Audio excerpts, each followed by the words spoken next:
నమస్తే, నేను Ashok Kumar. Welcome to our channel. ఈ వీడియోలో ఖచ్చితంగా మారుతున్న కాలంతో పాటు అతి కొద్ది మంది రాజకీయాల వైపుకి వచ్చి ఒక స్థాయికి వెళ్ళాలని, లేదా మంత్రిగా వరకు అవ్వాలని, లేదా కనీసం ఎమ్మెల్యే అయినా చాలని, జెడ్పీటీసీ అవ్వాలని చెప్పి చాలామంది కోరుకుంటూ ఉంటారు. అతి కొద్ది మంది ముఖ్యమంత్రికి ఏ రోజైనా అవుతానని చెప్పి, ఎవరికైతే కొంతమందికి అల్టిమేట్ కమిట్మెంట్ ఉంటుందో వాళ్ళు ముఖ్యమంత్రి స్థాయికైనా వెళ్ళాలని చెప్పి భావిస్తూ ఉంటారు, వాళ్ళకున్నటువంటి పరిస్థితుల రీత్యా, లేకుంటే వాళ్ళకున్న ఆంబిషన్ రీత్యా. అటువంటి వారి కోసం ఈ వీడియో డెడికేట్ చేస్తున్నాను. ఇందులో భాగంగా రాజకీయాల్లో మిగిలిన రంగాల్లో మాత్రం అదృష్టం అనేది చాలా అరుదుగా ఉంటుంది. ఒకవేళ అదృష్టం మూలాన తాత ముఖ్యమంత్రినో, తండ్రి ముఖ్యమంత్రినో, లేదా మనకు డబ్బులున్నాయనో పొర్రపాటున రాజకీయ రంగంలోకి గాన అడుగుపెట్టి కాలక్రమేపీ 3 నెలల్లోనో 4 నెలల్లోనో మనం ఇచ్చేటువంటి స్పీచెస్ మూలాన, రకరకాల పరిస్థితుల మూలాన జిల్లా రాజకీయాలని అవపాసన పట్టకపోవడము, ఒక్క నాయకుడికి ప్రిఫరెన్స్ ఇస్తే మిగిలిన నాయకులు అలకబూని అక్కడ తాత్కాలికంగా ఆ జిల్లా రాజకీయాల్ని శాసించడం, ఎవరైతే అంబిషన్తో సీఎం అవ్వాలనుకున్నటువంటి వ్యక్తి ఉంటారో వాళ్ళని కూడా వాళ్ళ రాజకీయ జీవితం పైన కూడా ఎఫెక్ట్ పడే విధంగా రకరకాల రాజకీయాలు లాంగర్ పర్స్పెక్టివ్లో చేస్తూనే ఉంటారు. అదృష్టం అనేది ఆవగించేంత ఉండొచ్చు, కానీ మనం పడేటువంటి కష్టం, మనకున్నటువంటి కమిట్మెంటు, మనకున్నటువంటి డెడికేషన్ మూలాన ఆ స్థాయిని అందుకోగలుగుతారు కొంతమంది. అయితే ఈ వీడియోలో పూర్తిగా నేను చెప్తాను ఏంది, ఒక పక్క మనం పూర్వం మ్యాక్సిమం కష్టం కంటే ఒక లాజిక్స్ వాడుకొని, కొంతమందిని వాడుకొని పాము తన పిల్లలను తాను ఎట్టయితే చంపుకుంటుందో ఆ రకాన మనకు ఉపయోగపడినటువంటి అతి కొద్ది మందిని వాడేసుకొని వాళ్ళ పైకి ఎక్కేసి వాళ్ళ స్థాయిని దాటేసి ఇంకా ఒక రేంజ్కి పోవడం అనేది ఒక వర్గం యొక్క పని. మరొక వర్గం నారా చంద్రబాబు నాయుడు గారు కావచ్చు, నరేంద్ర మోడీ గారు కావచ్చు, అదేవిధంగా యూపీ సీఎం ఎవరైతే ఉన్నారో యోగి ఆదిత్యనాథ్ గారు కావచ్చు, అదేవిధంగా బీఎస్పీ చీఫ్ మాయావతి గారు ఎవరైతే ఉన్నారో వాళ్ళు కావచ్చు, మమతా బెనర్జీ కావచ్చు, ఇలా చాలా అరుదుగా కొంతమంది మాత్రమే తన జీవితంలో గతంలో ఒక రైతు బిడ్డగా ఉన్నా కూడా కాలక్రమేపీ తాను పడేటువంటి కొద్దిమేర కష్టం మూలాన ఒక స్థాయికి చేరుకోగలుగుతారు. జిల్లా రాజకీయాలు శాసించి, రాష్ట్ర రాజకీయాలు శాసించి ముఖ్యమంత్రులు అయ్యే పరిస్థితుల్లో కూడా చేరుకుంటారనమాట. అదొక వర్గం. ఈ వర్గాన్ని పూర్తిగా కాసేపు పక్కన పెడితే మరో వర్గం ఏంటంటే, మనము పడేటువంటి ఏదైతే కష్టం, గతంలో కష్టం ఉన్నదో ఈ కష్టాన్ని అధిగమించడానికి ఎటువంటి షార్ట్ కట్స్నైనా, ఎటువంటి పరిస్థితులైనా అధిగమించి మన ఎదుగుదలలో చుట్టూరు ఎవరైతే ఉపయోగపడతారో వాళ్ళని తొక్కేసి మరో స్థాయికి పోవడం అనేది కొద్దిమంది చేసే పని. అందులో నేను ఈ వీడియోలో స్పష్టంగా వైఎస్ఆర్ కుటుంబం యొక్క పరిస్థితులు ఖచ్చితంగా తీసుకురాగదలుచుకుంటున్నాను. గతంలో 1925లో పుట్టినటువంటి రాజారెడ్డి గారు, వాళ్ళ దగ్గర ఆ కుటుంబ సభ్యులకి డబ్బులు లేకపోవడంతో కాలక్రమేపీ అంటే రాజారెడ్డి గారి వాళ్ళ యొక్క తండ్రికి 2 భార్యలు, ఆ 2 భార్యలకు 2 కుటుంబాలు, ఒకరు పెద్ద వెంకటరెడ్డి అని చెప్పి, ఇంకొకరు చిన్న వెంకటరెడ్డి అని చెప్పి, ఈ రకాన వాళ్ళ యొక్క కుటుంబ పరిస్థితులు, వాళ్ళ యొక్క కుటుంబం ట్రీ ఏదైతే ఉన్నదో ఆ రకాన్ని ముందుకెళ్ళేది. కానీ ఇప్పుడు అల్టిమేట్గా రాజారెడ్డి యొక్క వ్యవహారం మాత్రమే తీసుకుంటే ఆయనకి 12 ఏళ్ళు 13 ఏళ్ళు ఆ వయసు వచ్చే టయానికి వాళ్ళ కుటుంబానికి అప్పట్లో పందుల వ్యాపారం ఉండేది. ఇప్పటిలాగా పందులకు సంబంధించి ఒక బిజినెస్ మాత్రం ఆ కాలంలో ఉండేది కాదు. అడపాడప రోజువారీ కష్టంతో పొట్టబోసుకునేవాళ్ళు ఆ కుటుంబం. ఆ పరిస్థితులన్నీ చూసి చూసి చికాకెత్తుకొచ్చినటువంటి రాజారెడ్డి గారు 1940 సమయానికల్లా, దాదాపు 1937 1940 సమయానికల్లా ఏం చేశాడంటే బ్రిటిష్ వాళ్ళ చెంతన చేరినాడు. బ్రిటిష్ వాళ్ళ చెంతన చేరి క్రమేపీ వాళ్ళ మతం ఏదైతే ఉంటుందో వాళ్ళ మత విశ్వాసాలని ప్రతి పల్లెటూరికి విస్తరించే విధంగా ఆ యొక్క మిషనరీస్లో భాగమయ్యి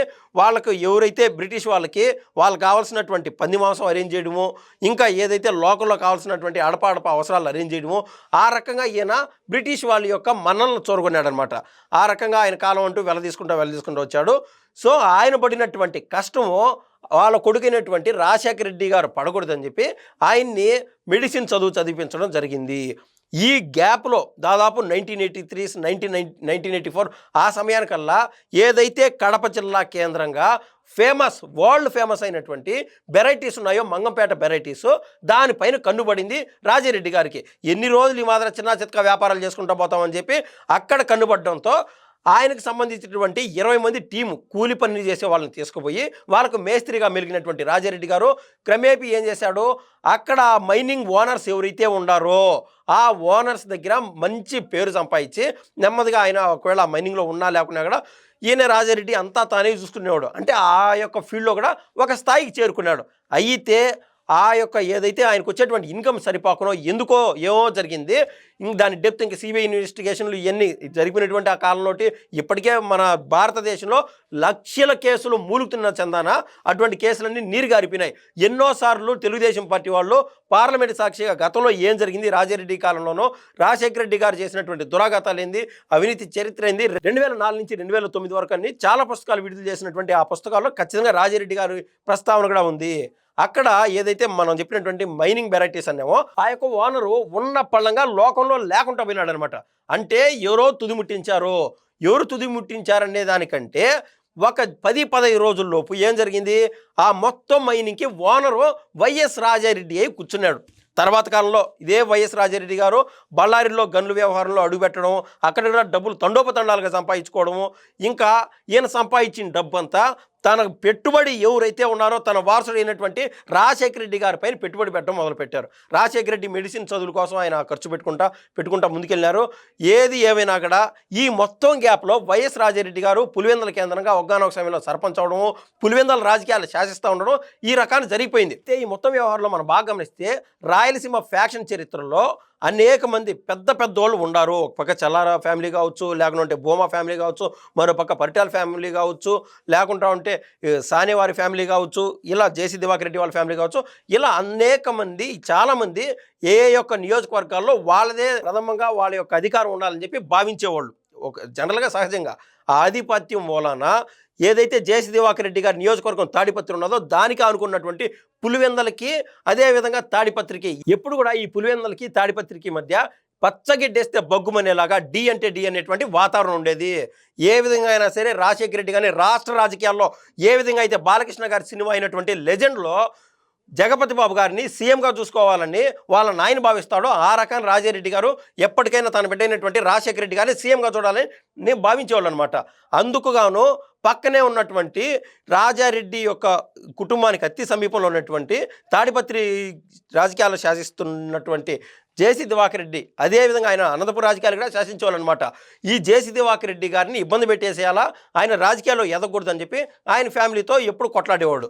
ఆ క్రమంలోనే పరిటాల రవి గారి సాయం కూడా తీసుకున్నటువంటి దాఖలాలు కొల్లలు ఉన్నాయి.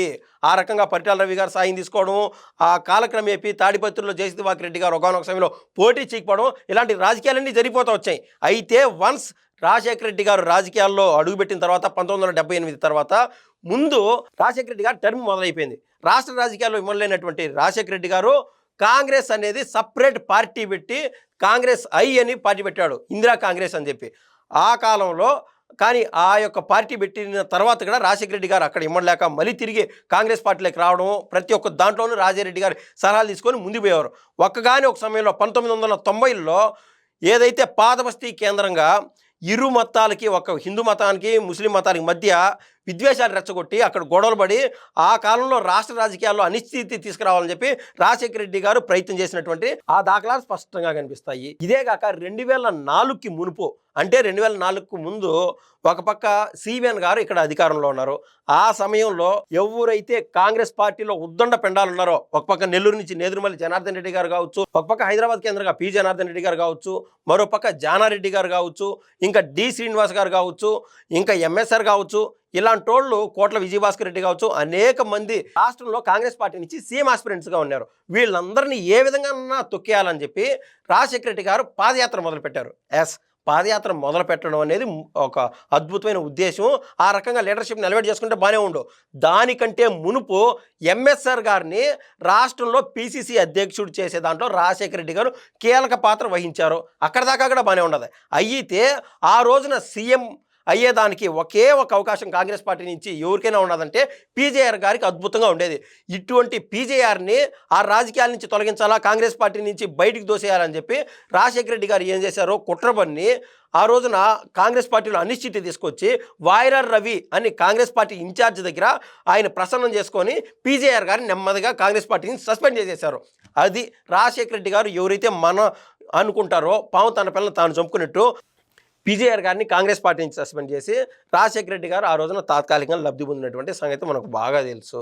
అయితే ఈయన పాదయాత్ర మొదలు పెట్టడం, క్రమేపీ ముఖ్యమంత్రి అయిన తర్వాత రాజశేఖర రెడ్డి గారి టెర్ము ఆడి క్లోజ్ అయిపోయింది. ఈ గ్యాప్లో 1990స్లో రాజశేఖర రెడ్డి గారు రాష్ట్ర రాజకీయాల్లో తనదే ఒక అద్భుతమైన మార్కుగా కనపడాలా, ఆయనే సీఎంగా ఉండాలని అనుకున్నటువంటి ఆ సమయంలో ఏం చేశాడంటే, అప్పట్లో పివి నరసింహారావు గారు ప్రధానమంత్రిగా ఉన్నటువంటి సమయంలో, ఇక్కడ కోట్ల విజయభాస్కర్ రెడ్డి గారు సీఎంగా ఉన్నటువంటి ఆ సమయంలో కడప జిల్లాలో ఆ రోజున వాళ్ళ సభ పెట్టింటే దాదాపు 30 మంది దగ్గర రౌడీ మోకను అరేంజ్ చేసి ఆ ఇద్దరి పైన ఎవరైతే రాష్ట్ర నాయకుడు కావచ్చు, దేశ నాయకులు కావచ్చు, వాళ్ళిద్దరూ కడప జిల్లాకు వస్తే వాళ్ళ దగ్గర చెప్పులు వేయించినటువంటి ఘన చరిత్ర కేవలం రాజశేఖర రెడ్డి గారికి సొంతం. సో వాళ్ళని డిఫేమ్ అయిపోయినారు. వాళ్ళందరినీ తలదనుకుంటూ వాళ్ళందరినీ ఒక్కొక్కరిని ఒక్కొక్క మెట్టు తొక్కేసుకుంటూ రాజశేఖర రెడ్డి గారు సీఎం అయి కూర్చున్నారు. ఇంకా జగన్మోహన్ రెడ్డి గారి చరిత్ర కన్నా పక్కాగా చూస్తే, జగన్మోహన్ రెడ్డి గారు సీఎం అవ్వడమే రాజశేఖర రెడ్డి గారు చనిపోయిన తర్వాత నెమ్మదిగా ప్రజల సింపతి సంపాదించుకొని సీఎం అయిపోయినాడు. ఇంకా రెండోసారి సీఎం కోసం తన కుటుంబ సభ్యుడైనటువంటి వైఎస్ వివేకానంద రెడ్డి గారి మరణాన్ని పిచ్చగా వాడేసుకున్నాడు. అదొకటి. ఇంకా ఆయన సీఎం కోసం పడినటువంటి పాటల్లో ఆ లాజిక్లో మొన్న మధ్య మళ్ళీ సీఎం అవుదామని చెప్పి అవడానికి గులకరాయితో పెద్ద డ్రామాని చేశాడు.